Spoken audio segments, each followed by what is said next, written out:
Sige po, tatayo tayong lahat. Sa lahat ng excited na magpuri sa Panginoon, to worship Him. Come on, palakpakan natin si Lord. Hallelujah. Come on, everybody, let us declare this song. It says, I am free.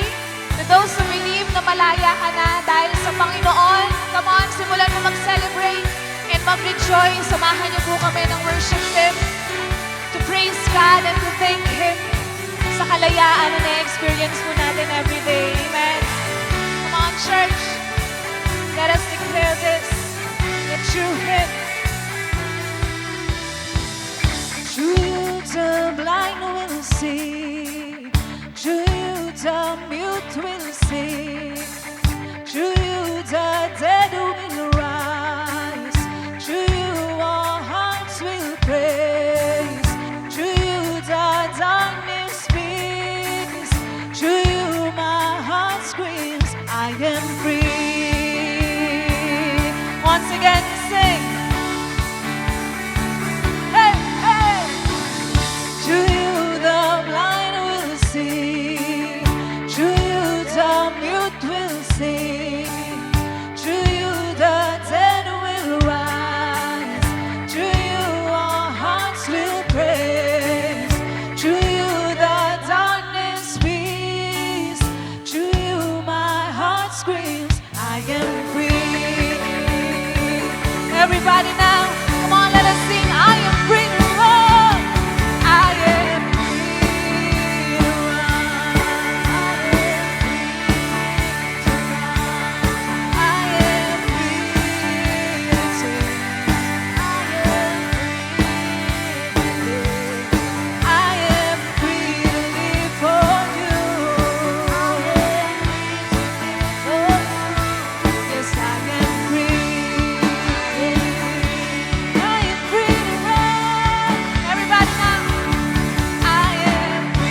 up, get up, get up. Get up out of that grave. Get up, get up, get up. Get up out of that grave. Come on. Get up, get up, get up. Get up out of that grave. Get up, get up, get up. Get up out of that grave. Hey! Get up, get up, get up. Get up out of that grave. Come on. Get up, get up, get up. Get up out of that grave. Get up, get up, get up. Get up out of that grave. Get up, get up, get up. Get up out of that grave. He picked me up. He turned me around. He placed my feet on solid ground. I thank the Master. I thank the Savior. He healed my heart. He changed my name. Forever free. I'm not the same. I thank the Master. I thank the Savior. He picked me up. Thank you, Jesus. Oh, I thank the Master. I thank the Savior. He healed my heart and changed my name. Forever free, I'm not the same. I thank the Master. I thank the Savior. Once again, we say, He picked me up. He turned me around. He placed my feet on solid ground. I thank the Master. I thank the Savior. He healed my heart and changed my name. Forever free, I am not the same. I thank the Master. I thank the Savior. Come on, give it up to Jesus. Hallelujah. We worship you, God. We thank you, God. Amen. Hallelujah. And this time po, batiin po natin ang bawat isa. Let us now begin our Light 60.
Amen. Blessed Sunday po sa ating lahat, Life Family. Sige po, palakpakan naman po natin si Lord.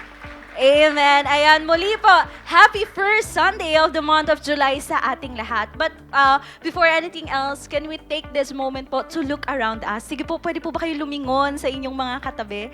Amen. All right. Isn't it amazing to be in a place filled with love, joy, and of course, beautiful and handsome faces. Ayun, no, gusto yan ng bawat isa. But you know what po, I just want to say thank you so much for being here today and for showing up. Kaya naman po, whether this is your first time or your 100th time here in our church, ayan, I would just like to say that you are an important part of this family. Amen? Amen. Kaya naman po muli, maraming salamat for being here at makakaupo na po tayo. Thank you so much po. Ayan. And now po, let us move on with one of our favorite part with our celebration every Sunday. Walang iba kundi ang part kung saan we are honoring ang ating mga first-timers. Amen. Kaya naman po, if this is your first time sa ating simbahan, pwede ko po ba kayong maimbitihang tumayo? Ayan, tatayo po tayo of this. Wow, palakpakan naman po natin sila, Live Family. Amen. Ayan, maraming salamat po for being here sa ating simbahan. And of course, welcome home po sa inyong lahat. Alam kong meron pa dyan pero nahihiya lamang tumayo. And reminder lamang po sa lahat ng ating mga first-timers and visitors, ayan, please stay for a few minutes po after the celebration dahil meron po kaming inihandang small token of appreciation para sa inyo. And also po, for a quick kwentuhan with our consolidation team. Kaya naman po, maraming salamat. And muli, welcome to Light Family. Palakpakan naman po natin sila. Amen. And of course, we will not forget yung mga nakasama na natin before and chooses to come back. Walang iba kundi ang ating mga returning visitors. Kaya naman po, if this is your second time sa ating simbahan, pwede nyo po bang itaas naman ang inyong mga kamay? Ayan, sige po, itaas po natin, wag po tayong mahiya. Ayan, palakpakan po natin sila. Maraming salamat po for being here once again sa ating simbahan. And I know po that this is not just a simple return, but this is a return for reconnection, for more of God's love and community. Amen po ba? Amen. Kaya naman po, once again to all of our new friends and first-timers, and of course, ating mga returning visitors, ayan, maraming salamat and welcome home sa tahanan ni Lord. Muli palakpakan naman po natin si Lord. Amen. And now po, let us now move on with some exciting news and updates sa loob ng ating simbahan with our light news. And first up po, shout out to all of our School of Discipleship students out there. Ayan, please be reminded that your classes are now in full swing every Friday, 7 p.m. dito po sa ating simbahan. And of course, do not forget po to attend your group care sessions, which is depending on your schedule po, just coordinate with your facilitators. Yun lamang po. And now, for all of our youths naman, ayan, kaway-kaway, pwede po pong pumalakpak lahat ng kabataan. And feeling kabataan at heart. Ayan, you know what po, to all of our youths out there na Light Retreat graduates, ayan, please be excited po for our youth camp is now finally back. Ayan, kaya naman, sige po, palakpakan po natin si Lord. Ayan, mark your calendars po on October 30 to November 1. This will be happening on Cava Creek Campsite, San Narciso, Zambales with a registration fee of 2,500 pesos po per youth. And important reminders lamang po para sa lahat ng ating mga aspiring campers. Ayan, listen carefully that IPAS Challenge card checking is now and pre-registration is now happening po. Kaya naman po, if you are currently inviting some of your friends, your classmates sa ating mga life group, sa ating mga Sunday services and gospel gig, please make sure po na na-checkan ng inyong mga IPAS card challenge. And if you want your cards to be checked, kindly look for Coach Ian Aguilar, Coach Jeremy Clavo, Coach Betsaida Jane Adres, and of course, Coach Rai Valmonte. Hanggang July 27 na lamang po ang ating free registration with a fee na 500 pesos po per kabataan. And of course, please do note that this camp po will be so much fun, exciting, and filled with purpose. Kaya naman po, maging ready tayo mga kabataan kasi naniniwala ko that God is about to unfold something inside of us. Amen? Amen. That would be all for now, brothers and sisters. As we welcome the new series of this month, ayan, maging excited po tayo at ready. Amen? Amen. Yun lamang po. May we all have a blessed and joy-filled Sunday celebration. Ayan, hallelujah. Happy Sunday po sa bawat isa. And pwede po ba, tingnan po ulit natin yung katabi natin and sabihin po natin sa kanya, partner, it's giving time. Ayan. So first of all po, let me introduce myself. I am Kiara Iril Elriskier and I am one of the youth dito po sa loob ng ating simbahan. And I am so blessed na makita po ang bawat isa ngayong araw and I want to congratulate everyone dahil you've made it in halfway through the year. Palakpakan naman po natin yung bawat isa. Ayan. And I know that everyone is ready to give and give back to the Lord. Amen po? Amen. Kaya naman po, let us open our Bibles in the book of Deuteronomy chapter 15, verse 10. It says here that, give generously to them and do so without a grudging heart. Then because of this, the Lord your God will bless you in all your work and in everything you put your hand to. So si Lord po ang mapagpala sa kanyang salita. So grabe po, ang gandang reminder ni Lord dito sa bawat isa sa atin. Nire-remind niya po tayo na hindi lang po dapat tayo basta magbigay, pero magbigay daw po tayo ng masaya, bukal sa puso at higit sa lahat, walang panghihinayang. Tama po ba, Light Family, that minsan iniisip po natin yung laki or yung halaga na ibibigay natin. Iniisip natin na, hala baka kulang to, hala baka magkulang ako kapag binigay ko to. Pero alam niyo po ba ang sabi ng Panginoon, huwag kang manghinayang. Sabihin niyo nga po sa katabi niyo, huwag kang manghinayang. Ayan po, sabi po ni Lord na hindi yan sa halaga. Kahit maliit yan, kung tapat ka at willing ka, yun yung tinatanggap niya at yun yung mas pinapahalagahan niya. At isa pa po, siya rin po ang nangako mismo sa atin na pagpapalain niya tayo sa lahat ng ginagawa natin when we give with a heart na willing at cheerful sa pagbibigay. Kaya po, Light Church, let's choose to give with the right attitude. Yung cheerful, willing, and trusting God na siya ang bahalang magbalik. Amen po? Amen. Kaya naman po this time, I want to share my testimony po. As we enter to the other half of this year, I just want to share kung paano po ako sinustain ng Panginoon sa mga nagdaang buwan ng taon na ito. As I continue to be faithful sa Lord sa pamamagitan ng pagbibigay, kahit na mabigat at sacrificial ito, lalo na isa lamang din po akong kabataan at estudyante. Pagpasok pa lang po ng taong 2025, meron na po talagang worry sa akin as I expect na ang taon na ito ay talagang season ng transition in almost every aspect ng buhay ko. Sa pag-aaral, bilang panganay, bilang disciple at lingkod ng Panginoon. Pero God's been so good po sa akin simula pa lang ng taon dahil binigyan niya po ako ng salita, which is to surrender and to trust in His sovereignty kahit na nasa season ako ng buhay ko na maraming pagbabago at maraming adjustment. So, sinimulan ko po ang 2025 na halos wala pang pahinga sa lahat ng kaganapan sa nakaraang taon. I've been busy sa academics at sa mga task bilang isang officer sa student council ng aming paaralan at bilang graduating student ng senior high school. Hindi po ito naging madali, most especially sa aspeto ng pagmamanage ng oras ko, given that I also have commitments dito sa loob ng simbahan pagdating sa discipleship, leadership at ilang ministeryo po. Pero ano nga po ba ulit ang sabi ni Lord? Give generously to them and do so without a grudging heart. Then, because of this, the Lord your God will bless you in all your work and in everything you put your hand to. So, grabe po ang Lord because after all the strength, effort, and sakripisyo at pagsusustain na ginawa ni Lord sa aking pag-aaral at sa student organizations po na meron ako, this April lang po sa taong ito I finally graduated bilang isang senior high school student. And I want to give all the glory to God kasi hindi lang po ako basta graduate nakapagtapos because I also received different awards, ayan, with high honors po and outstanding performances in different subjects and different organization. Lahat po ito dahil lang sa grace ng Panginoon dahil hindi po ako nag-expect na makapagtapos ng maraming awards. Pero si Lord lang po ang naging reason kung bakit I had a purposeful journey sa aking senior high school.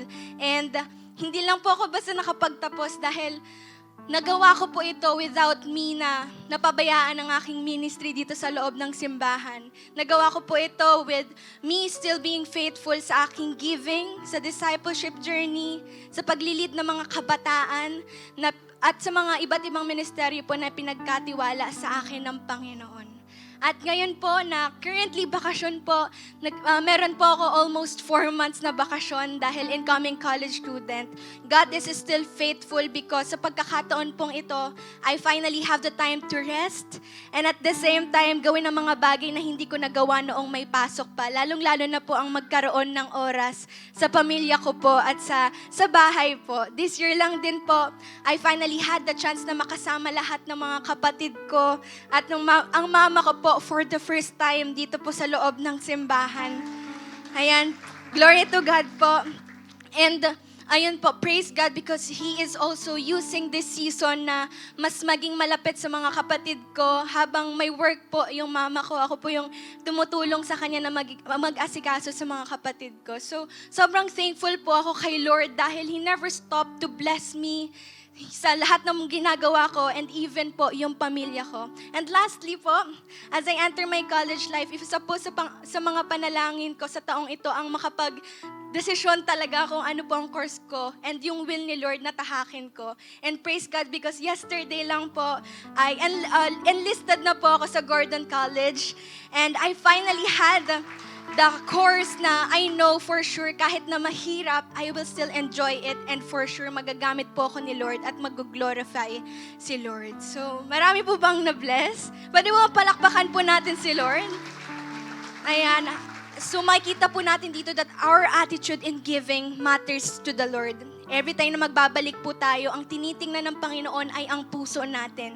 Kahit na nasa mahirap na sitwasyon po tayo, gusto ng Panginoon ay ang masayang puso sa pagbibigay at kasunod na lamang nito ang blessings na nag-uumapaw. Kaya tunay pong hindi ka pagkukulangin ng Panginoon kapag alam niya na tapat ka at cheerful giver ka. Kaya Light Family, bilang challenge po sa ating lahat, magbigay tayo ng may tiwala dahil hindi tayo mauubusan ng biyaya sa tapat at mapagpalang Panginoon. Amen? Amen. Kaya naman po, as we prepare our tithes and offerings, let me invite everyone to pray po. Let's close our eyes. Lord, Heavenly Father, Panginoon, you are so gracious, Panginoon, sa mga taong willing at talagang cheerful na nagbibigay sa iyo, Panginoon. Kaya Lord, maraming salamat for this opportunity, Lord God, na makapagbigay sa iyo. I pray na ang bawat isa sa amin ay magbabalik ng merong bukal na puso, Panginoon. I pray na ginagawa namin to dahil mahal ka po namin, Lord God. Lord, ikaw na po ang bahala na magpala sa bawat isa na magbabalik sa iyo, Lord God. And Lord, ikaw din po ang magbigay ng pagkakataon sa mga taong hindi pa po ready na magbigay sa iyo, Lord God. I know ikaw po ang magbe-bless sa bawat isa sa amin, Lord God. Maraming salamat. You are so gracious, God. You are so merciful and so good sa bawat isa sa amin. Kaya Lord, ito po ang aming samot dalangin sa pangalan ni Jesus. Amen and amen. Palakpakan naman po natin si Lord. Ayan, let's give and give back with a cheerful heart. May mga ushers po sa paligid natin kung saan pwede po natin ibigay ang ating tithes and offerings. And sa mga magbibigay naman po via online, meron po tayong e-wallet na naka-flash po sa ating screen. Ayan, I believe na hindi pa po tapos si Lord, kaya po patuloy po tayong mag-expect sa kung ano pang may experience natin sa araw na ito. God bless us all.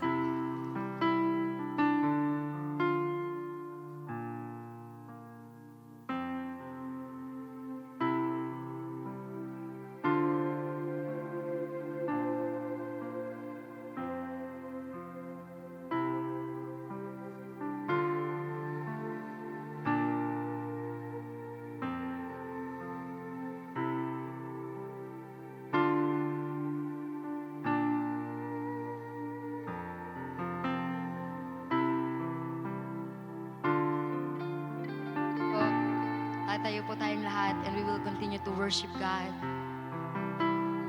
Come on, this morning we will acknowledge Him as our Lord and Savior. Come on, we will worship Him wholeheartedly and we will put our faith in Him.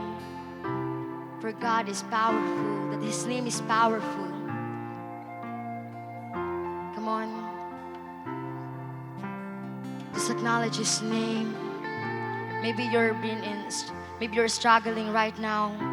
Maybe there's chain in your life na nakakaranas ka ng depression, anxiety, any sicknesses that you have, any chains that you have na tingin mo, ikinukulong ka niyan. Come on, just believe na sa pagsamba ay may paglaya. Come on, just let your faith arise.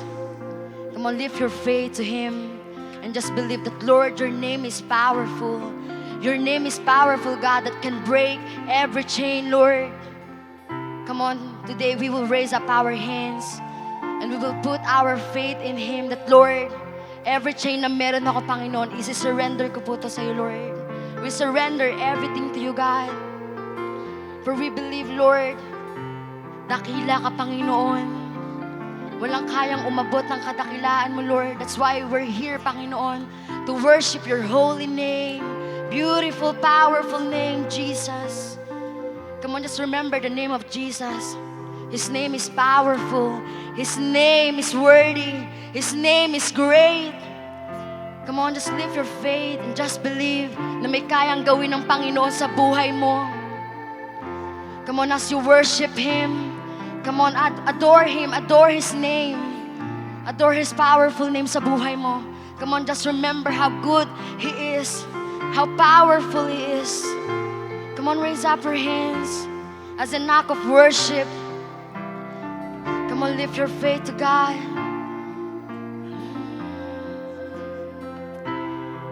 We believe in you. We believe in you. Your name is powerful. There is power in the name of Jesus. There is power in the name of Jesus. There is power in the name of Jesus to break every chain, break every chain, break every chain. There is power in the name of Jesus. There is power in the name of Jesus. There is power in the name of Jesus to break every chain, break every chain, break every chain. Oh, we believe in you. We believe in you.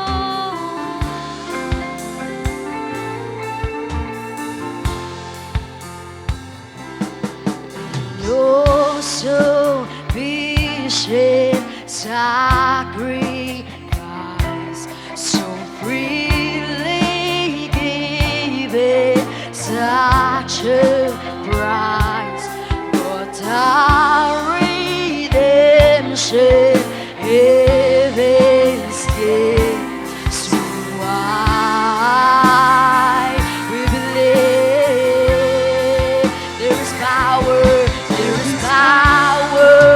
in the name of Jesus. Come on, raise up your hands. There is power in the name of Jesus. There is power in the name of Jesus to break every chain, break every chain, break every chain, to break every chain, break every chain, break every chain, to break every chain, break every chain, break every chain. Lord, you can break every chain, you can break everything. We believe in your power. There's an army rising up. There's an army rising up. There's an army rising up. So break every chain, break every chain, break every chain. Come on, we sing. There's an army rising up. Come on, open your mouth. There's an army rising up. There's an army rising up to break every chain, break every chain, break every chain. Come on, lift your faith and God can break every chain, break every chain, break every chain, to break every chain, to break every chain, to break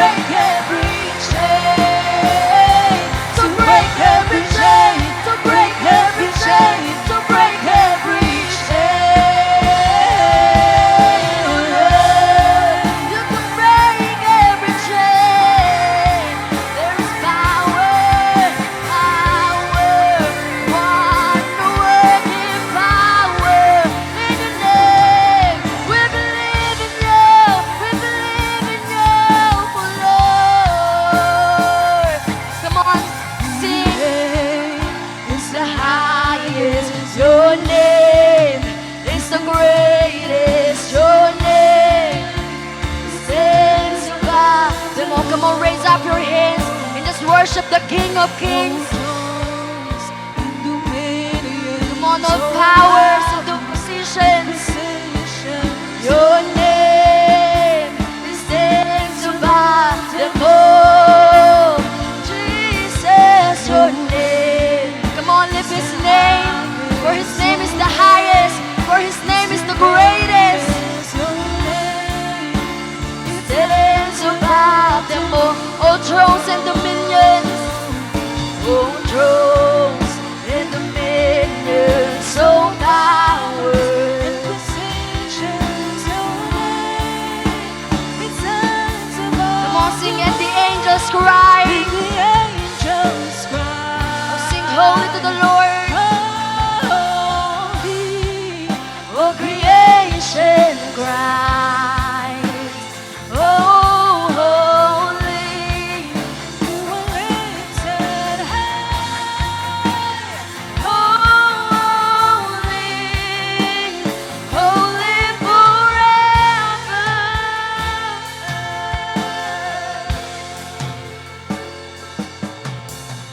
If you've been forgiven, and if you've been redeemed, sing the song forever to the Lamb. Come on, if you walk in freedom, and if you walk in freedom, and if you bear His name, to sing the song forever to the Lamb. We'll sing the song forever and amen. And the angels cry, oh, holy. Oh, creation cries, oh, holy. You were lifted high, oh, holy, holy forever. Hear your people sing, oh Lord. Oh, you are holy. Come on, worship the King of Kings, the Lord of Lords. You will always be holy, holy forever. Come on, let's declare that His name is the highest. Come on, raise up your hands. Your name is the highest. Your name is the greatest. Your name stands above them all. Oh, sing, oh, thrones and dominions, oh, powers and positions. Your name stands above them all. Jesus, your name is the highest. Your name is the greatest. Your name stands above them all. Oh, sing, oh, thrones and dominions, oh, powers and positions. Your name stands above them all. And the angels cry, oh, holy. Oh, creation cries. Oh, lift your voice. Deserve ni Lord ang lahat ng papuri at pagsamba. Holy siya forever. Banal ang Panginoon. Come on, hear your people sing. Hear your people sing. Oh, holy to the King of Kings. Oh, holy, you will always be. Oh, holy, holy forever.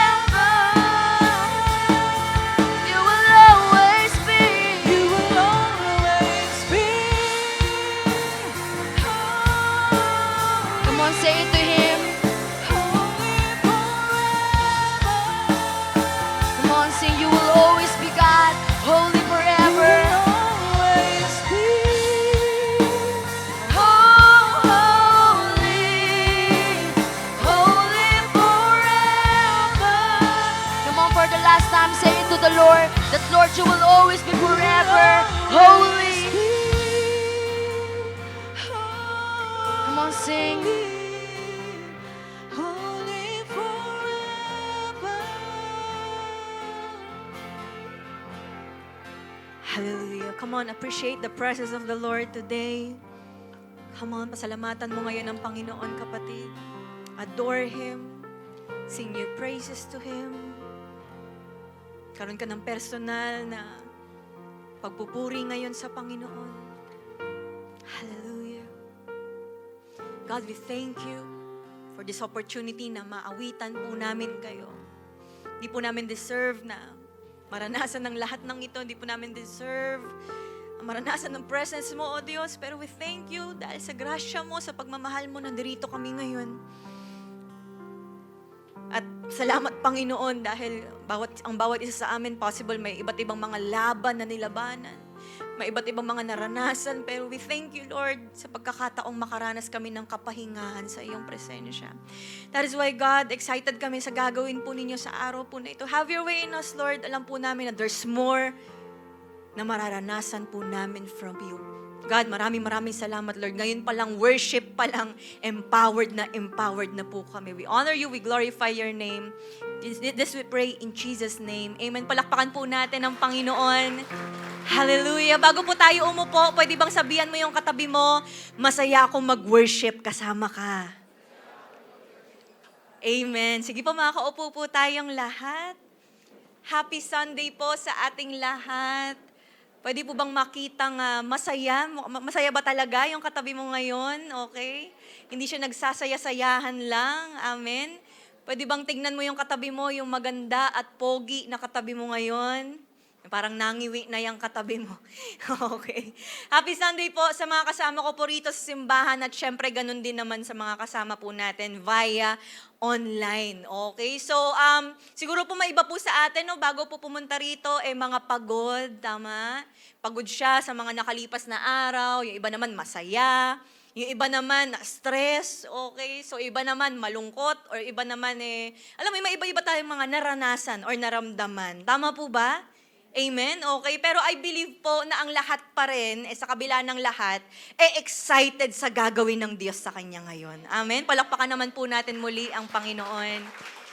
Amen. Okay. So bago po tayo magtuloy sa ating pag-uusapan sa araw po na ito, no, meron lang akong syempre konting icebreaker lang na tatagal ng 1 oras. Okay lang ba yan? Okay. So syempre, para mas makilala ko po kayo lalo at yung katabi mo, kailangan meron akong mga ilalatag po rito ng mga statements, okay, o mga experiences. And then, ang gagawin lang ng katabi mo, itataas lang niya yung kamay niya kung siya yun or naranasan niya yun. Okay? So, ibig sabihin, hopefully po, mag-participate po ang lahat. Okay? Wala namang condemnation. Ibig kasi yung mga statements po rito ay yung mga dating mga kalokohan natin. Okay? Yung mga nagawa natin noon naman, no? Malinaw na noon, okay? So, kaya sabihin mo sa katabi mo, no condemnation. Okay, so yun lang po ang gagawin natin, itataas lang kung kayo yon. So, simulan natin. Una, sinubukan mo na noong mag-cutting class. May mga ilan. Okay. So, by the way, kung nahihiya kayo magtaas ng kamay, okay lang kahit hanggang ganyan lang baka kasi machismis siya. Okay? Pangalawa, ito, malista sa noisy noong mga panahong pinapatahimik ng teacher. Ay, marami. Ayan, yan yung mga nabawasan yung baon kasi may multa kapag maingay. Tama ba? Tapos minsan nag-i-excuse pa siya, hindi naman ako maingay, nangingil ako ng papel, di ba? Okay, next, ito, taas ang kamay kung nagawa mo to baka kanina. Tumawid sa hindi tamang tawiran. Marami. Actually po may mga traffic enforcer po tayo ngayon. Hindi, joke lang. Okay, ito naman. Sinubukang hindi magbalik ng sukli nung may pinapabili sa kanya yung magulang niya gamit ang pera nila. Ayan, may mga utang po kayo sa mga magulang ninyo, ha? Okay, next. Ito naman para sa mga empleyado or mga nagwo-work. Nagpaalam na sick leave sa work, pero wala naman talagang sakit. Marami. Siguro yung iba confident kasi wala dito yung boss nila, no? Alam mo yun, after mo mag-leave, may mga sunburn ka na. Tapos tinanong, bakit naman, saglit lang naman ako nawala, 3 days and 2 nights. Kasama yung 2 nights talaga sa paliwanag. Okay, next, ito naman. Nagkunwaring nakikinig at susunod, pero sa huli, makulit pa rin at uulitin ang mali. Oh, ma'am, medyo proud pa rin tayo dyan, ha? Okay. And lastly, eto na. Sinabi niya na kay Lord na di na uulit, pero minsan pa rin naulit. Oh, medyo marami pa rin. Okay, palakpakan naman po natin ang bawat isa. O di ba, parang ang saya-saya pa rin natin kahit na medyo matigas na yung ulo natin. Ako yan. Ako yan, nakarami akong taas ng kamay ngayon. Okay, sabi mo sa katabi mo, no condemnation. Amen. Okay, so syempre, ano man yung mga naging reactions po natin sa simpleng icebreaker po natin ngayon, mayroon niyang common denominator, na tanggapin man natin or hindi, nakakatuwa man, okay, pero halimbawa po ito ng hindi pagsunod. Tama po ba? Kaya minsan, di ba, kapag hindi tayo sumusunod, laging napipingot, di ba, napagsasabihan kasi nga, sabi mo sa katabi mo, pasaway. So perhaps nagagawa natin ang kapasawayan po natin sa school, amen, sa trabaho, or even sa loob ng bahay, ganyan. Or ang nakakalungkot, nagagawa po natin to sa Panginoon. Kaya actually po, ang hindi po pagsunod or pagsuway ay halimbawa yan ng acts of rebellion. Kaya nga po sa panimula ng ating topic for today, we will talk about, excited na ba kayo? Amen. We will talk about rebellion. Okay? Medyo mabigat, pinatawa-tawa lang ako ni Pastora, tapos seryoso pala yung usapan. Okay? So bago po ang lahat, let's close our eyes. Manalangin po muna tayo. Lord, sa mga oras po na ito, nagpapakumbaba po kami. Baka sa iba, mabigat itong topic, especially sa mga new friends namin or sa mga ngayon pa lang bumabalik sa iyo, O Diyos. Pero alam po namin na hindi po aksidente kung bakit ito po ang aming pag-uusapan sa araw na ito. Kasi alam po namin na ang bawat isa ay imimit po ninyo ang bawat isa. May kanya-kanyang dealing, O God. Ano man ang status namin, ano man ang position namin. Lahat kami rito ay pantay-pantay sa iyo, Lord. We are your sons and daughters na willing na magpaayos at makareceive ng sermon mula sa kanyang tatay. Kaya, God, I pray that may we continue to empty ourselves na wala sa amin ang magre-resist, wala sa amin ang iiwas. Meron sa amin na kailangan talaga makaranas ng matinding transformation, Lord. Lahat kami kailangan, Panginoon, na mamuhay pang lalo sa Christ-likeness. That is why, God, gamitin niyo lamang po ako, Lord, as your mouthpiece. And Holy Spirit, have your way. Naniniwala ako na you will speak to us, Panginoon, through your word. Individually, Lord, may matindi kayong gagawin. That is why lahat kami ay magkakaroon ng expectant heart sa araw po na ito, na para rin sa kaluwalhatian mo, O Diyos. Maraming salamat, Lord. We love you. We praise your name sa pangalan ni Jesus. Amen. Okay, so biblically speaking, ang salitang rebellion po ay malinaw na dinefine sa 1 Samuel chapter 15 verse 23a. Okay, ang sabi doon, ang pagsuway sa kanya ay kasinsama ng pangkukulam. Grabe, no? At ang katigasan ng ulo ay tulad ng pagsamba sa Diyosan. So ang Hebrew word po dito ng rebellion ay meri, na ang ibig sabihin ay to be bitter, to be rebellious, or to provoke. Ito raw po yung klase ng rebellion na hindi lang makikita sa panlabas na aksyon, pero ito raw ay may inward attitude talaga na sumasalungat po sa kalooban ng Panginoon. So patunay po ito na ang rebellion ay hindi dapat tinitake lightly ng katabi mo. Okay, hindi po siya maliit na bagay lang na dapat isawalang bahala bilang mga Kristiyano sa panahon po natin ngayon. But it is a serious matter. Amen, na kailangang mapag-usapan at madil sa atin bilang isang simbahan at bilang mga mananampalataya sa Panginoon. Kaya ano po yung dapat nating matutunan dito? What do we need to know more about rebellion? 3 bagay po, mga kapatid. Number 1, the start of rebellion. Ito ang pasimula ng rebellion. Sa totoo lang po, ang rebellion ay nag-origin sa isang anghel na nagngangalang Lucifer. Okay? Kala ko, mukha ko na naman yung madidisplay. Pero, di ba, baka mamaya mag-picture po kayo. Tapos, ayun yung makikita. Teka lang, ba't parang nasa cosplay ata ako? At parang ako ata si Lucifer. Okay, pakita ko lang na ganyan po ang itsura, ha? Hindi po ako si Lucifer. Mamaya, mamay day nyo. Tapos, grabe naman sa simbahan nyo, parang may sinasamba ng ano. Okay. Mabait yung media natin at yan talaga yung nandiyan dyan no? Okay, so si Lucifer po ay isa siyang supreme angel na tinawag po ng Bible na full of wisdom and perfect in beauty. Sa sobrang ganda ng beauty niya, wala na po yung itsura niya sa LED, no? So talagang napakaganda ng itsura, napakatalino. Kaya lang, sa Ezekiel chapter 28, 14 to 15, ang sabi doon, you were an anointed guardian cherub, I placed you.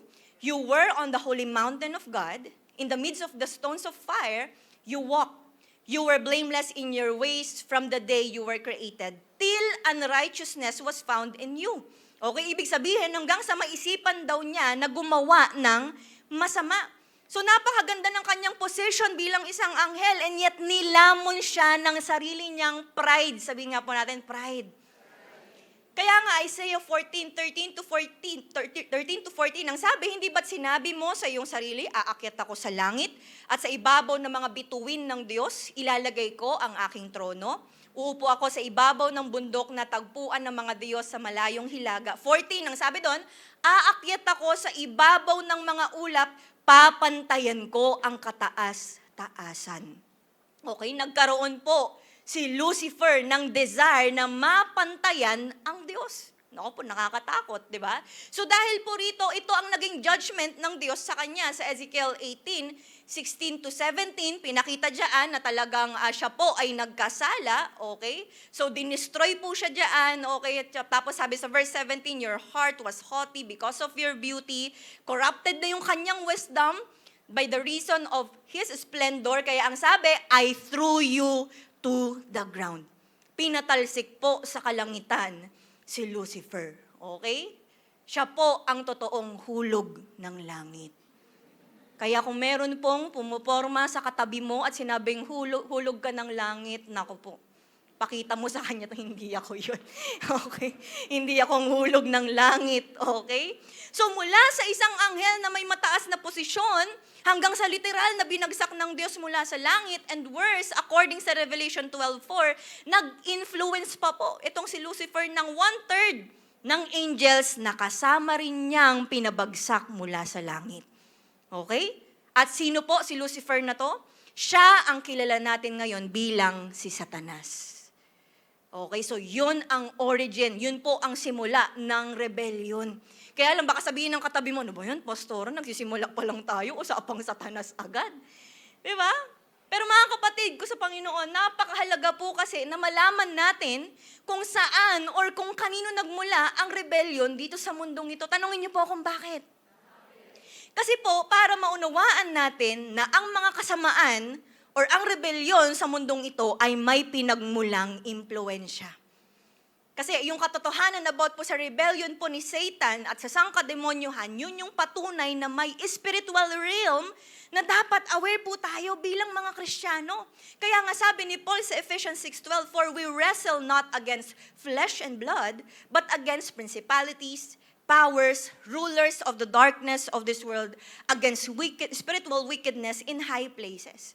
So ibig sabihin, may pinagmulan or may nag-i-influence po pala talaga na Satanas at sangkademonyohan para ang mga tao ay mauwi sa karebeldehan. Amen po ba?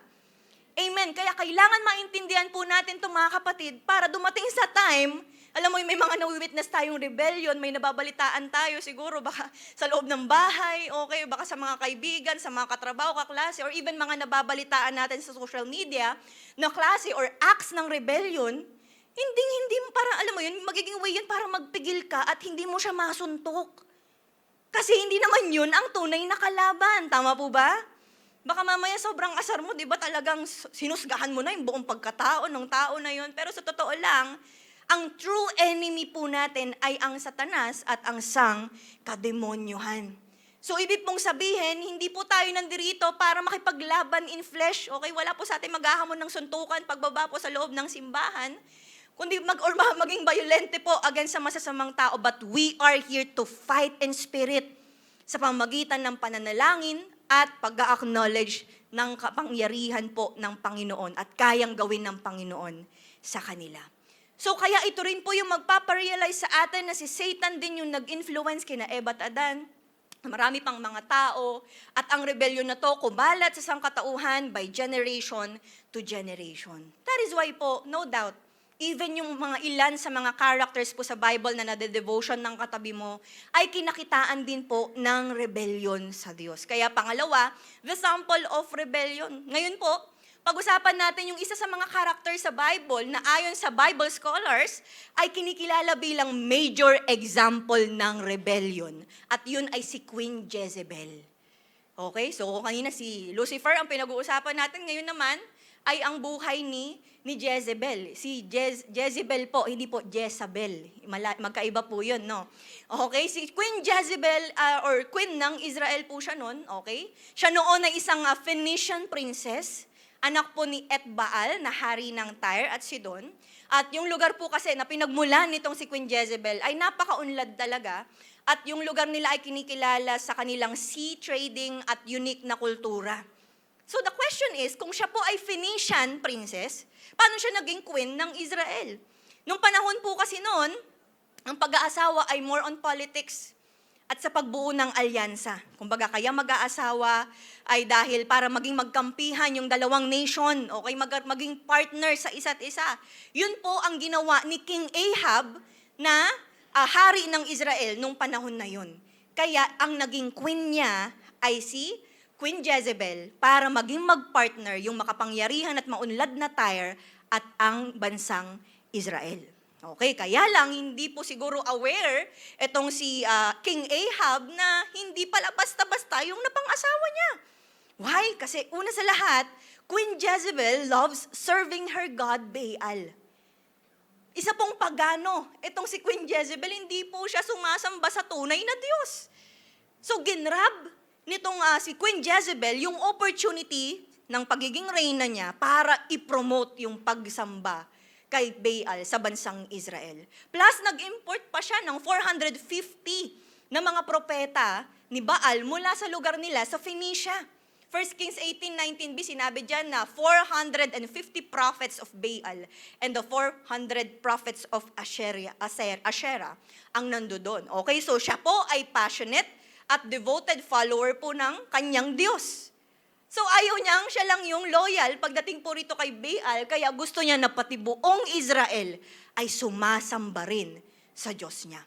Kaya kinonvince niya yung asawa niya, si King Ahab, na magtayo ng templo ni Baal, ganyan-ganyan, para yung kultura nila Jezebel sa Phoenicia, maipakalat din niya sa bansang Israel. Kasi yun na rin yung kinasasakupan niya. So ang ginawang ito ni Queen Jezebel ay isang malaking violation sa covenant ng bansang Israel at ng Panginoon. So in short, it's a rebellion against the one true God. So since siya po ay loyal, devoted po siya, at nagsiserve siya nag-worship siya sa kanyang Diyos-Diyosan, okay, na si Baal, si Queen Jezebel, okay, lalabas na pangalawa, she hates submitting over God's authority. Ayaw na ayaw niya, syempre na sinasamba, okay, na naglilingkod sa Diyos mismo at even sa mga appointed authorities ng Diyos. Kasi ang ginawa niya para tuluyan pong mapatigil ang pagsamba ng bansang Israel sa tunay na Diyos. Ang ginawa niya, inutusan niyang patayin ang lahat ng propeta ng Diyos. Ganun katindi yung ginawang pagpe-persecute po nitong si Queen Jezebel. Kaya nga sa 1 Kings 18:4, pinagpapatay niya talaga yung mga prophets. Pero, sa kabila nun, mayroong well-known prophet at powerful opponent si Jezebel na nag-stand at kumalaban sa kanya, at yun ay si Prophet Elijah. Okay? So, sa lakas ng loob at lakas po ng faith nitong prophet, ni Prophet Elijah, hinamon niya ngayon itong 450 prophets ni Baal para sa matinding showdown. Anong showdown yun, Pastora? Sasayaw ba? Kakanta? Okay? Nangyari po yan sa Mount Carmel. Okay? Ano po itong showdown po na ito? Ang contest po nila, 1 Kings 18:22-24. Naku po, grabe yung faith ni Elijah dito. By the way, totoong nangyari to Sabi doon, sa verse 22, sinabi raw niya sa kanila, mag-isa na lang ako na naiwan na prophet ng Diyos, habang yung mga propeta ni Baal ay 450. So, 1 against 450. Naranasan mo na yun? Si Elijah, nagawa niya yun. Okay, mag-isa lang siya, tapos 450, mga kalaban niya. Ang sabi niya, bigyan daw sila ng 2 oxen.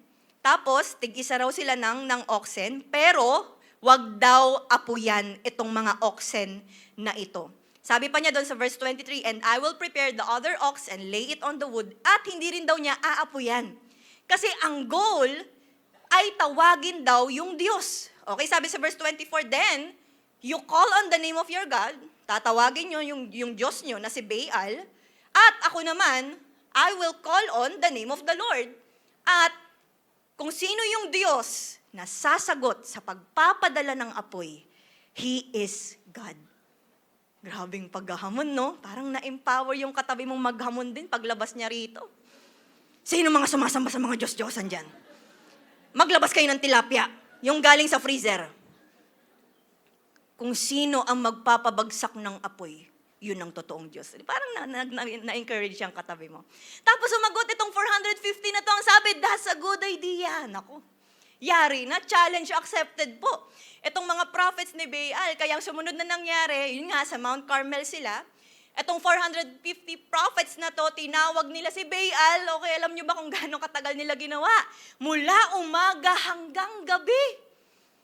Grabe yung tiyaga nila no, sa pagtatawag nila kay Baal. Tapos, sa kalagitnaan nun, in between, nagmamak pa si Elijah. "O sige, tawagin nyo lang, baka natutulog, di kayo naririnig." Yung mga ganyan, okay? So, talagang napagod itong mga propeta ni Baal. No, tapos, nung turn na ni Prophet Elijah, siya yung tumawag sa Diyos. Ang sabi, 1 Kings 18, 37 to 38, ito lang naman yung sinabi niya. Di naman siya nag-ritual mula umaga hanggang gabi. Ang sabi lang niya, "Answer me, Lord. Answer me, so that these people may know that you, Lord, are God, and that you have turned their heart back." Then, sabi agad sa verse 38, "Then the fire of the Lord fell and consumed the burnt offering and the wood, and the stones and the dust, and it licked up the water that was in the trench." So bilang resulta po, si Lord ay sumagot kay Prophet Elijah at agad-agad nagpadala ng apoy. Amen. Palakpakan naman po natin ang Panginoon. Grabe no, nasaksihan yun ng lahat ng mga propeta ni Baal dahil doon naniwala na rin yung mga propeta ni Baal na si Lord nga, si Yahweh nga ang tunay na Diyos. Amen. Ang daming mga na-convert. Gusto po pala ninyo, maraming mas ma-convert. Ganyan po yung pwede nating gawin, ano? Okay? So, listen to this po. Ito yung pangyayari na umabot kay Queen Jezebel. Ni-report sa kanya. Kaya lang, iba yung naging response niya. Ang sabi sa 1 Kings 19, 1-2, sinabi raw ni Ahab kay Jezebel ang lahat ng nangyari. Dahil doon nanggigil lalo, itong si Jezebel, ang sabi niya, "May the gods deal with me, be it ever so severely, if by this time tomorrow I do not make your life like them, like that of one of them." Ibig sabihin, binabantaan niya na napapatayin niya na tong si Elijah. Yun ang naging message niya dito kay Prophet Elijah. Ibig pong sabihin mga kapatid, hindi naging turning point ni Jezebel yung supernatural power ng Diyos. Naging paraan pa yun para mas lalo siyang manggigil sa mga lingkod ng Panginoon. Kasi para po kay Jezebel, ang worst enemies niya ay yung mga propeta po ng tunay na Diyos. Kaya ayaw na ayaw niya yung pagiging under sa Diyos. Ayaw na ayaw niya magpasakop even sa Prophet Elijah. So now, ang ginawang to ni Jezebel ay recorded sa Bible na dahilan na kung bakit siya tinawag na notorious or kilalang wicked na leader ng Israel. Napakatindi po. Actually, di lang yan yung mga record niya. Ang daming mga records ni Jezebel na klase ng napakatinding rebellion against sa Panginoon. Okay? So now, I know for a fact na wala naman na pong Queen Jezebel ngayon. Amen? Wala nang nag-i-exist na Queen Jezebel. But, do you agree with me po na ang rebellion, talamak pa rin dito sa mundo? Amen? Marami pa rin ang astang Jezebel na namumuhay sa idolatry. Mga devoted sa mga Diyos-Diyosan, matindi yung loyalty sa kanilang religion, pero walang mga tunay na relationship sa Diyos. Sila po yung mga, alam mo yon, mga sumasamba sa literal na yaman, literal na pera, ganyan. At or sila rin yung mga, alam mo yun, sariling Diyos nila ay ang Diyos nila mismo ay ang sarili. Marami ngayon, grabe yung obsession sa power, ginagawa ang lahat para sa mataas na posisyon, para sa kasikatan, ganyan, or worse, gaya ni Jezebel, ayaw na ayaw makarinig ng Word of God. ayaw na kinokorek, ayaw na may pinapasuko sa kanya ang Panginoon, ayaw magpasakop sa tunay na Diyos. Sila yung mga mas mahalang kasinungalingan kesa sa katotohanan. Mga mas pinipiling mamuhay sa kasamaan kesa sa kabutihan. Okay? Kaya, of course, this is a call para sa atin bilang mga Kristiyano po sa panahon ngayon na kailangan nating mas maging maingat sa pamumuhay natin. Amen? Baka kasi haba pong tayo ay nasa relationship po kay Lord, baka di natin namamalayan, tayo pala ay namumuhay na rin sa rebellion. Amen? That is why there is a need na i-check po ang ating mga sarili. Lastly, pag-usapan natin the serious effects of rebellion. Ano ba ang mga epekto ng rebellion sa mga tao? Baka kasi ang iniisip ng katabi mo, daming advantages kapag nagrebelde ka eh. Number 1, ikaw masusunod. Pangalawa, ikaw ang boss. Pangatlo, buhay mo lang iisipin mo. Yung mga ganyan. Alam mo yung nagpo-promote pa tayo ng mga advantages every time na nagre-rebelde po tayo. Pero sa totoo lang, wala yung magandang madudulot sa buhay po natin. Amen po ba? Amen. So, pag-usapan natin, pag ang tao po ay namuhay sa rebellion, ang pwedeng epekto nito sa kanya. Number 1, loss of blessings. Nakakalungkot naman po kung last Sunday, umattend yung katabi mo, excited po siya sa matinding pagpapala ng Lord, pero mas lumakad siya sa rebellion. Ayun, wala pang isang linggo, loss of blessings agad. 1 Samuel 15:23, ang sabi doon, for rebellion is like the sin of divination, and arrogance like the evil of idolatry. Because you have rejected the word of the Lord, He has rejected you as king. Every time na nire-reject po natin ang Panginoon, mayroong mga nawawala rin na pagpapala sa atin. Opportunity na sana para sa iyo at sa family mo. Kaya lang dahil tayo po ay may mga acts of rebellion, pwede ring mawala ang pagpapala. Next, loss of relationships. Paano nga naman magkaroon ng magandang relationship sa ibang tao kung una sa lahat, meron tayong acts of rebellion. Kung una sa lahat, nagre-rebelde po tayo. Wala naman pong naayos na relasyon sa pagre-rebelde. Tama po ba? Amen. Proverbs 22:24, don't befriend angry people or associate with hot-tempered people. Naku po, mukhang yung mga mag-asawa, yan yung gagamitin nilang life verse. Diba? Bago pa, alam mo yun, bago pa bungangaan ni Mrs., don't befriend angry people or associate with hot-tempered people. Hindi po ganun, okay? Proverbs 17:19, whoever loves a quarrel, loves sin. Whoever builds a high gate invites destruction. So, ibig pong sabihin, kung akala natin every time na tayo po'y nagbabalak na magrebelde, para lang yun sa atin, tayo lang yung madadamay, pero hindi. Damay, relationship natin sa pamilya, relationship sa mga kaibigan, relationships dito po sa ating mga ka-churchmates, okay? Maraming pwedeng ma-damage na relationship dahil sa pagre-rebelde po natin. Okay? Pangatlo, loss of peace. Wala pong peace para sa mga taong namumuhay sa karebeldehan. Okay, nawawala yung inner peace. Sila yung mga hindi makatulog, di maayos ang tulog, at di rin maayos ang thoughts kasi nga dahil sa rebellion. And lastly, ito po pinakamalala sa lahat, loss to destruction. Ang mangyayari, sa Ephesians 14, nakalagay din po dyan na ang rebellion yan yung maglilid sa atin para mas lalong tumigas ang puso natin at para tayo po ay mas lalong maging blind spiritually.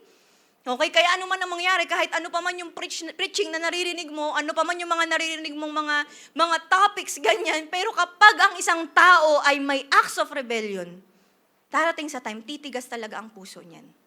Hindi magiging receptive. Amen? At hindi lang po yun, may mas lalala pa, Isaiah 59:2, separation po mula kay Lord. Kasi sino nga naman po ang magiging sino nga naman po ang nagre-rebelde na magiging intimate kay Lord. Amen? Kaya mga kapatid, kaya nga po mag-check po tayo ng ating mga sarili na kung tayo ay mayroong rebellion sa Panginoon, tapos patuloy naman natin ginagawa, patuloy tayong nagiging included sa mga gawain po para sa Panginoon, pero deep inside, meron pala tayong rebellion, check natin yung sarili natin kasi baka feeling close na lang tayo kay Lord. Amen? Baka kunyarian na lang yung mga ginagawa natin para sa Panginoon. Na kung sasagot si Lord, ay, sino tong FC na to? Sino tong feeling close na to? Okay? Hindi lang yon, pero ang rebellion may epekto rin pong judgment at discipline mula sa Panginoon. And verse, physical and spiritual destruction.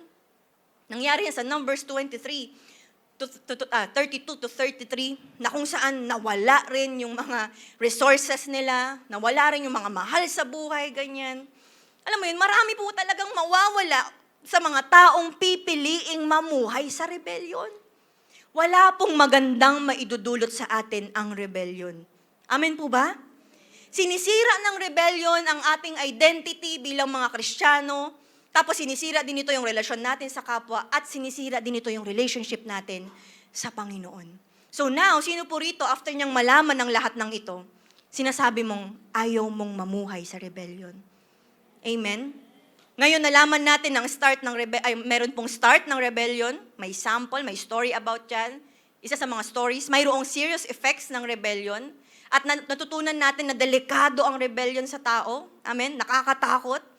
Nakakalungkot, dahil usaping rebellion lang din po tayo, lahat naman po tayo ay mga nagrebelde sa Panginoon. Tama, wala po sa atin dito at magsasabing, ay, perfect ako, never ko naman siya nagawa. Not even once. Ikaw na. Pero yung katotohanan na lahat po tayo ay nagkasala, automatically, lahat din po tayo ay nagrebelde sa Panginoon. We all fall short. Amen po ba? But did you know, lahat man po ay namuhay sa rebellion. Still gumawa ang Diyos ng paraan para may makitaan pa rin po tayo ng isang tao na never namuhay sa rebellion. And that is Jesus Christ. Why? Because Jesus Christ is the best example of submission, not of rebellion. Kung meron man tayong kokopyahin pagdating sa pagpapasakop, si Jesus yun. Kung meron man tayong dapat kopyahin pagdating sa hindi pagre-rebelde, si Jesus yun. So now, kung ngayon pa lang nakikita natin, teka lang, may mga nagagawa may naa-attempt akong mga acts of rebellion, check natin. Kung si Jesus pa rin ba ang Diyos natin? Kung talaga bang nagpapaka-Kristiyano tayo? Kasi ang Diyos natin, wala tayong kinakitaan ng karebeldihan. Amen? Siya po yung Diyos na nagkatawang tao, tapos namuhay dito sa mundo, pero hindi siya nakataan ng anumang act of rebellion. Amen? May nakita po ba kayong passage sa Bible na nakita ninyo nagrebelde si Jesus? Wala eh. Matthew 26:39, even noong mga panahong nahihirapan siya, nakikita niya na kung ano yung mangyayari sa kanya sa cross. Ang sabi pa rin niya sa Ama, if it is possible, may this cup be taken from me, yet not as I will, but as you will. Yun yung naging prayer niya. Hindi siya nagrebelde noong mga panahon na yun, kahit na alam niyang matindi yung suffering na kakaharapin niya. Hindi po siya umatras pagdating sa mission niya dito sa mundo. Na kung tutuusin, pwede niyang gawin, kaya niyang gawin, pero hindi niya ginawa. Luke 23:34, kahit pa noong mga panahong pinapako siya sa cross, hindi siya nagrebelde doon. Hindi niya ginamit yung isang kamay niya para manuntok ng Roman soldier. Sakit na nun ah! Ugat ko na yun ah! Wala po siyang inaway na mga nagpapako sa kanya. Ang sabi pa niya, Father, forgive them, for they do not know what they are doing. Saan ka nakakita ng ganong tao na hindi gumante, hindi nagrebelde? Ang gusto pa, mapatawad sila. Hindi siya nauwi sa anumang violence or rebellion. At nung dinaanan niya ang lahat ng mga paghihirap, habang siya'y nasa cross, sinabi rin niya sa John 19:30, it is finished. Which means, na-accomplish niya yun, paid in full.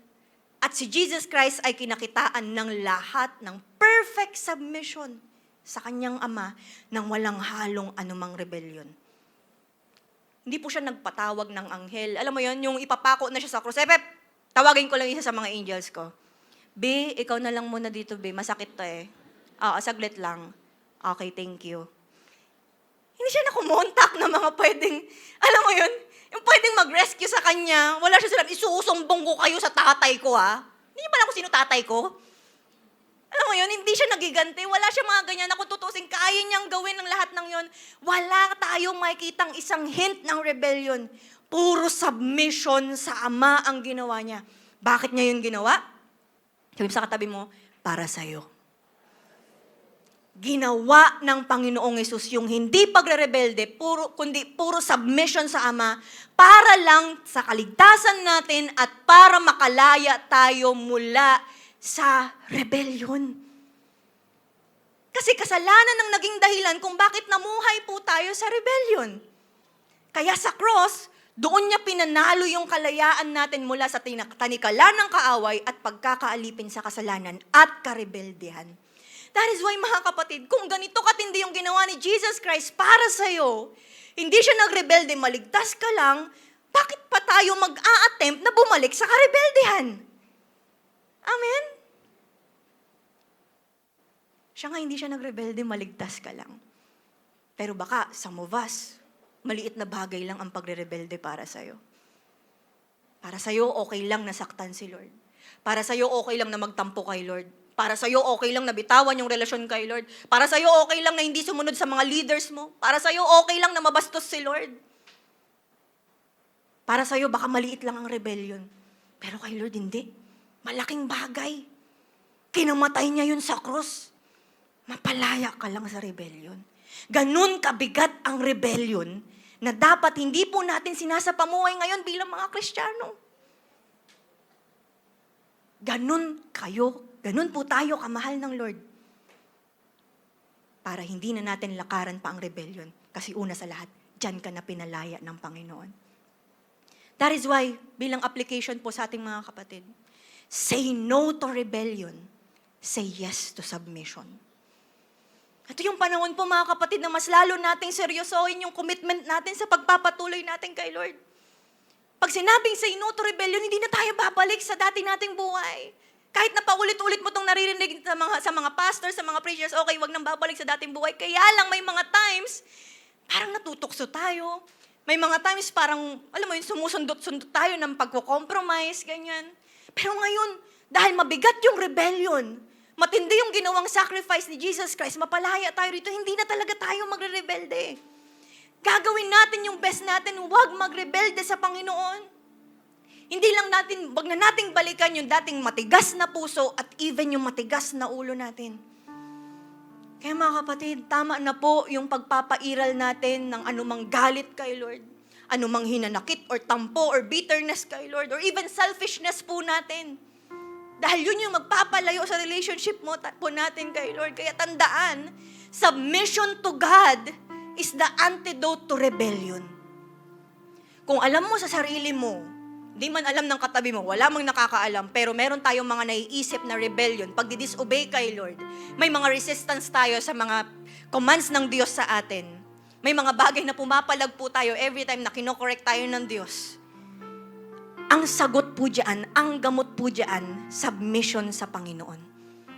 Yun ang kailangan nating i-work out, pagpapasakop sa Diyos. Kaya nga po sa mga first-timers po natin, sa mga first time po na makarinig po ng topic natin, ito na yung chance na piliin po nating tanggapin si Jesus Christ as our Lord and Savior at simulan ang pagpapasakop ng buhay sa Kanya by starting a relationship with Him. Hindi po aksidente na naririnig po ninyo itong topic. Kasi ang nais ng Diyos, matuldukan na natin ang rebellion natin. At sa mga matagal naman na pong mananampalataya, wala na pong atrasan. Amen? Manatili tayong faithful sa kung nasaang mang journey po tayo. Kakagraduate mo sa retreat, sa lifestyle, sa SOD, or nasaan ka mang journey ngayon bilang isang Kristiyano, manatili po tayong tapat.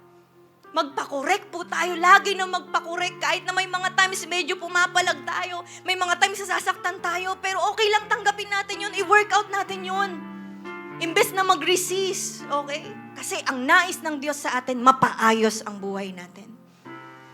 Dahil maigi na pong mamuhay sa pagdidisiplin ng Diyos sa atin, kesa yung mamuhay dahil sa pagdaan natin sa mga hirap ganyan, dahil sa mga consequences ng kasalanan natin.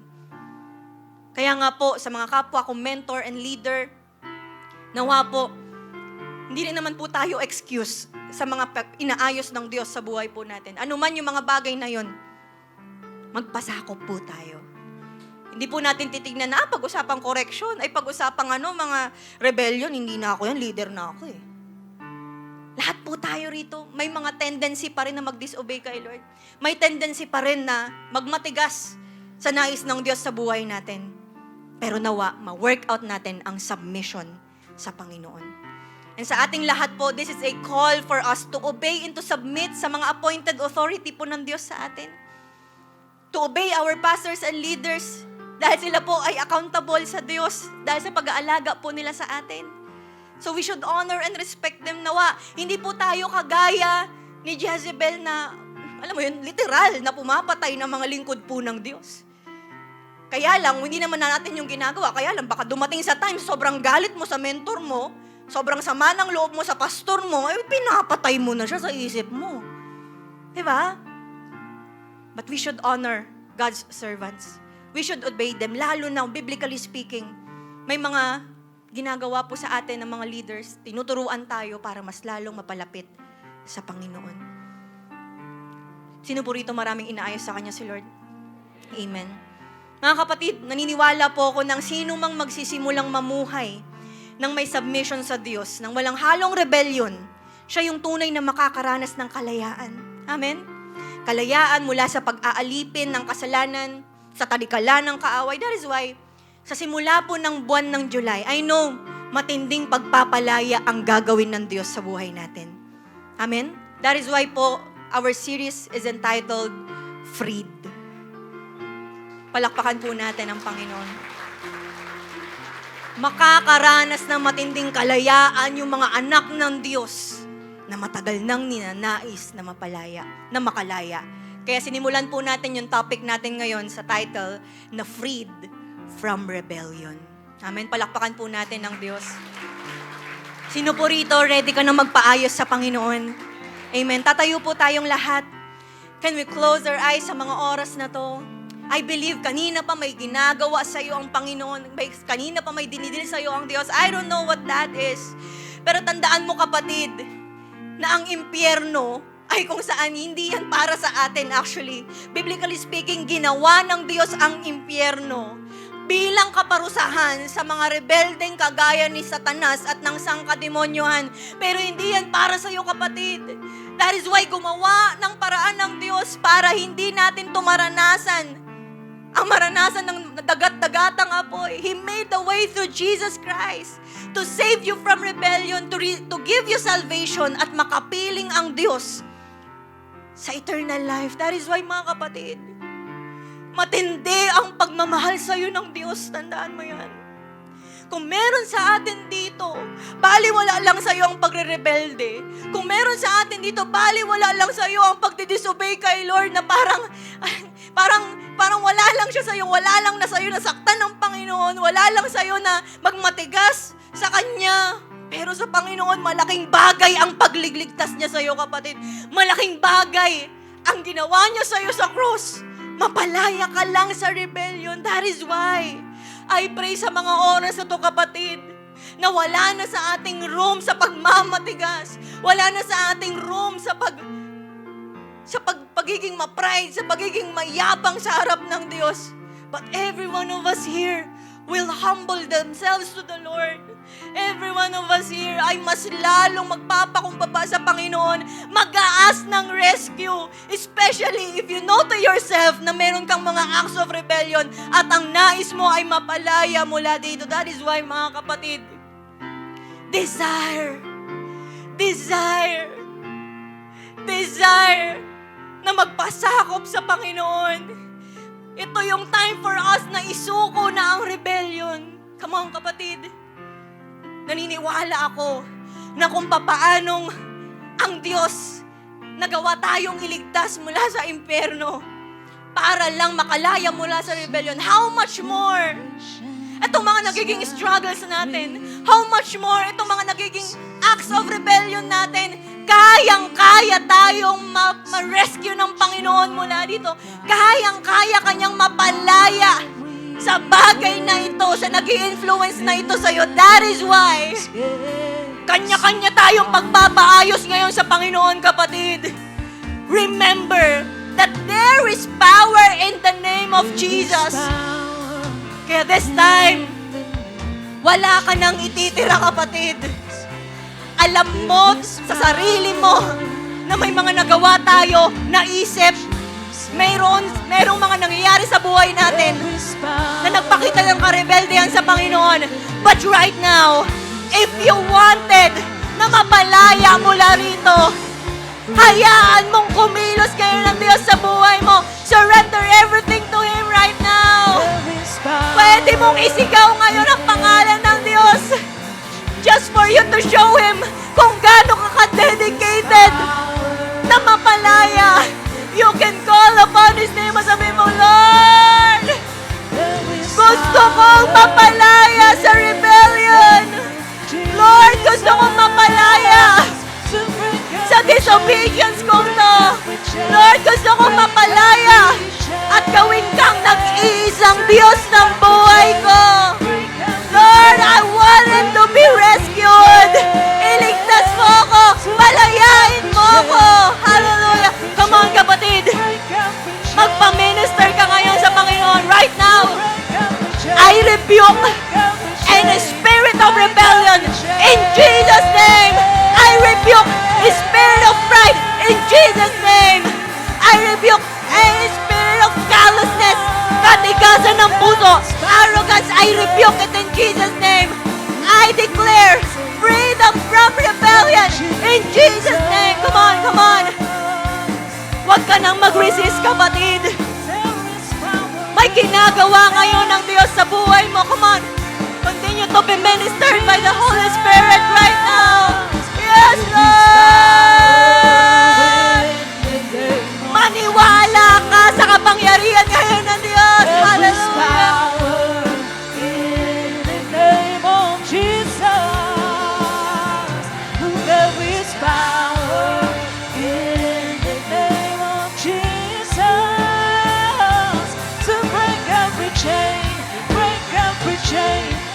Come on, huwag mong palagpasin yung pagkakataon na to. Kayang-kaya kang palayain ngayon ng Diyos, kapatid.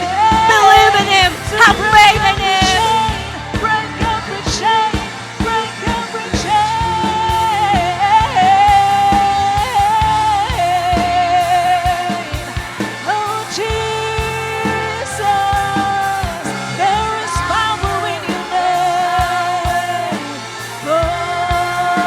Holy Spirit, move.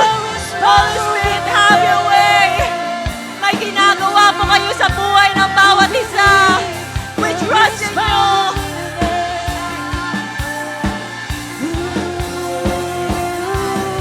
There is power in your name. Oh, Jesus. Come on, focus. Focus. There is power in your Isipin mo yung ginagawa sa'yo ng Panginoon ngayon. Don't get distracted. Come on, come on, come on. There is power in the name of Jesus. Woo! There is power in the name of Jesus. There is power in the name of Jesus to break every chain, break every chain, break every chain, to break every chain, break every chain, break every chain, to break every chain, Woo! break every chain, break every chain. Kapatid, ramdamin mo. Ramdamin mo ang pagpapalaya sa'yo ng Diyos. Ramdamin mo yung pagkilos sa'yo ng Diyos ngayon. Ramdamin mo yung ginagawa niyang supernatural sa buhay mo ngayon. Feel the presence of the Lord right now. Ramdamin mo yung comfort niya, yung restoration niya, yung pagpapaapoy niya sa'yo muli. Feel His presence na dahil sinuko natin ng rebellion natin, mas lalo mong nararamdaman ngayon yung pagmamahal niya. Mas lalo mong nararamdaman yung pagkilos niya. Baka some of us here, yan yung namimiss mo. Baka for some of us here, yan yung matagal mo nang hinahanap-hanap, kaya lang dahil sa nagiging acts of rebellion natin. Or minsan alam natin sa sarili natin nagiging rebelde tayo, hindi na natin yung nararanasan pa. But we praise the Lord. Dahil nandirito ka ngayon at pinalaya ng Diyos. Hallelujah. Mga kapatid, para sa ating lahat, ito yung chance for us na mas lalong i-recommit ang mga sarili natin sa hindi na pamumuhay sa rebellion. Ito yung pamumuhay na natin dapat sa pagpapasakop sa Panginoon. Kaya this time, pwede bang magkaroon ka ng personal na commitment ngayon sa Diyos? That we should surrender everything to the Lord. Hingin natin ng tawad, ano man yung mga nagdulot ng rebellion, mga pagko-compromise natin, disobedience natin sa Diyos or sa mga lingkod ng Panginoon, resistance sa command ng Diyos, pamumuhay sa kasinungalingan, sa kayabangan, suko na natin yan sa Panginoon. At simulan natin yung paglakad sa pagpapasakop at pagsunod sa Panginoon. God, sa mga oras po na ito, as a church, we're saying no to rebellion and we are saying yes to submission po sa inyo. Bawat isa po sa amin, Panginoon, dahil pinalaya nyo kami sa rebellion, mas magiging malaya na kami lalong sumunod sa inyo. Kasi wala nang stronghold sa amin ng enemy when it comes to rebellion. That is why, God, ngayon pa lamang po, we are recommitting ourselves to you. Mas lalo kaming susunod sa inyo. Wala nang balikan sa dating buhay. Wala nang pagkagat sa anumang pagko-compromise, sa ano pa mang temptation, Lord, but we will walk in obedience to you. Nasaan man kaming lugar, sino man ang mga kasama namin, Lord, we will still obey you. We will still worship you. Wala kaming mga ibang mga Diyos liban sa iyo, O Diyos. Patawarin niyo kami sa mga pagkakataong namuhay kami sa idolatry. Forgive us, God, sa mga pagkakataong nagiging Diyos namin ang aming sarili. Pero starting today, Lord, wala kaming ibang pupurihin at sasambahin at susundin liban sa aming Diyos na Lord of Lords and King of Kings.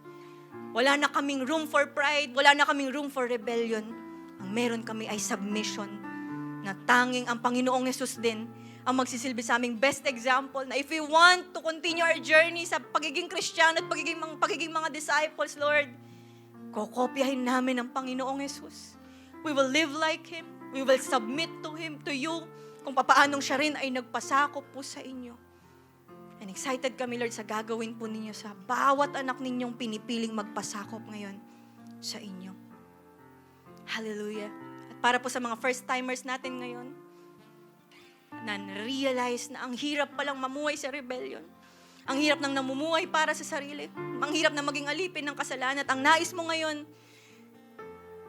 ay patuloy na makaranas na matinding kaligtasan at magkaroon ng maayos na relationship sa Panginoon. Kapatid, pwede mo akong sabayan sa panalangin na to. Sabihin mo, Panginoon, patawarin niyo po ako sa lahat ng mga kasalanan ko. Patawarin niyo po ako, Lord, dahil nagrebelde ako. Pero ngayon, naniniwala ako na kayo ang Diyos na nagkatawang tao, hinako sa krus, namatay, nilibing, at nabuhay muli para sa aking kaligtasan. Kaya simula ngayon, Lord, tinatanggap kita bilang aking Panginoon at tagapagligtas. Naniniwala ako na walang imposible sa iyo, Lord, at naniniwala ako na pinalaya mo ako sa anumang rebellion, kasalanan, at tinatanggap ko ang kaligtasang kaloob po ninyo para makapiling kayo hanggang sa eternal na buhay. Hallelujah. Kapatid, tanggapin mong kaligtasan ng Diyos sa iyo ngayon. Receive His forgiveness. Hallelujah. And this time, mga kapatid, kung tayo po ay tunay na nagsuko ng ating buhay kay Jesus, you are now entitled to be part of the family of God. Ikaw ngayon ay tatanggap ng tinapay at saro na iaabot po sa atin ng mga ushers po sa gilid. Tanggapin mo ang tinapay at ang saro na ito as part of our Holy Communion sa Panginoon. At habang hinihintay po natin na may abot po ito sa atin, come on, just appreciate the Lord. Just thank Him. Appreciate His presence ngayon. Hallelujah. Na kung talagang sinuko mo ang iyong buong buhay kay Jesus, nag-decide ka na from now on, siya yung magli-lead ng buhay mo at hindi na ikaw, we are now part of His family. Hallelujah. Kaya this time, taas po natin ang tinapay at ang saro. Lord, nagpapasalamat po kami sa Holy Communion na ito. Salamat, O Diyos, Kasi nilagay mo kami to be part of your family. Salamat, O Diyos, sa iyong buhay na pinagkaloob sa amin. Sa tinapay na ito that symbolizes your body, sinaktan, sinugatan, at sa iyong sugat kami nagsipaggaling. Salamat din, O Diyos, sa inumin na to that symbolizes your blood, that washes away our sins. And without the shedding of the blood, there's no remission of sins. Kaya Lord, sa ginagawa po namin ito, inaalala namin ang pagdating mo sa aming mga buhay.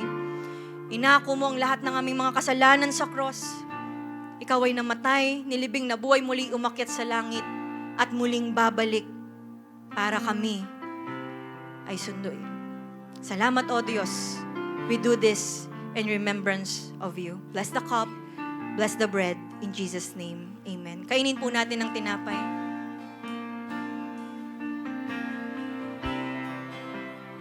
Isunod po natin ang inumin. Come on, let's raise up our hands. Let's worship the Lord right now. Ikaw na tunay na pinalaya ng Panginoon mula sa rebellion. I believe mas malaya ka na ngayon na sambahin ang tunay na Diyos, the one and true God, the Lord of Lords and King of Kings. Come on, itaas natin ngayon ang pangalan ng Diyos. Hallelujah! Yes, Lord! Your name is the greatest! We worship you, God!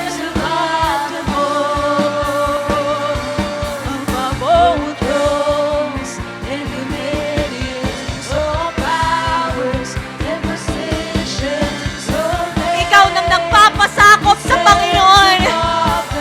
I believe you can do better than that.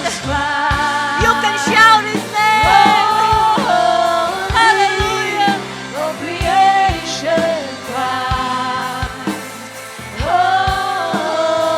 Yes, Lord.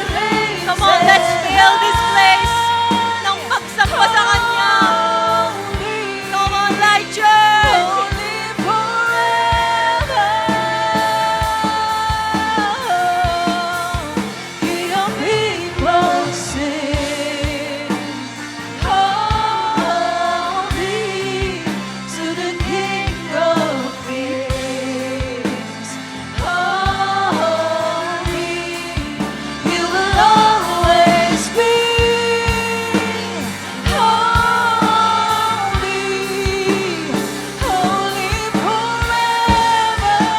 Come on, there's more, there's more.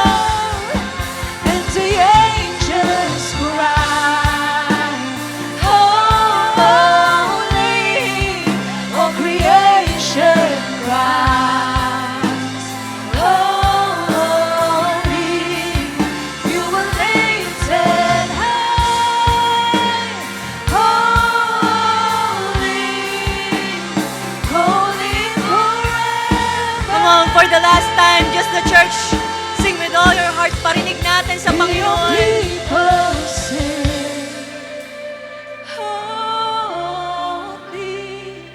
To the King of Kings, holy,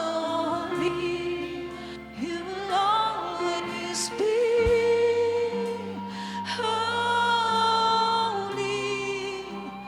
holy forever. Come on, sing, you will always be. Hallelujah. You will always be holy, holy forever. Hallelujah. Lord, we thank you. We praise your name. We honor you. Grabe, ang sarap, Panginoon, na patuloy kayong sambahin. Ang sarap na patuloy kayong awitan na kami ay truly freed, O Diyos. Freed from rebellion. Ang sarap, Panginoon, na awitan kayo at sambahin. Ang sarap na itaas ang iyong pangalan. Salamat, God, for setting us free. Thank you, Lord, dahil ngayon mas malaya kaming mamuhay nang nagpapasakop po sa inyo. Thank you, Lord, dahil ito yung way para mas lalo kaming sumunod sa inyo. Salamat, Panginoon, sa pagpapalaya mo sa amin. We thank you, Lord. We praise your name sa pangalan ni Jesus. Come on. the best clap offering sa Panginoon. Dahil po yan, there's a reason to celebrate. Come on. Amen. Sige po, patuloy tayong magpuri. Let us celebrate today. And let us declare this song sa lahat ng mga pinalaya. Amen. At sa mga gusto pong humabol ng kanilang tithes and offering, lapit na lang po tayo dito sa harapan. Meron po tayong basket. Come on, let us declare, through Him, the blind will see. Through you, the blind will see. Through you, the mute will sing. Through you, the dead will rise. Through you, our hearts will praise. Through you, the darkness flees. Through you, my heart screams, I am free. Let me sing, I am free to run. Hey! I am free to run. I am free to sing. I am free to live for you. I am free. I am free. Come on, shout it out. I am free. I am free to run. Thank you, Jesus. I am free to dance. I am free to live for you. I am free. I am free. I am free.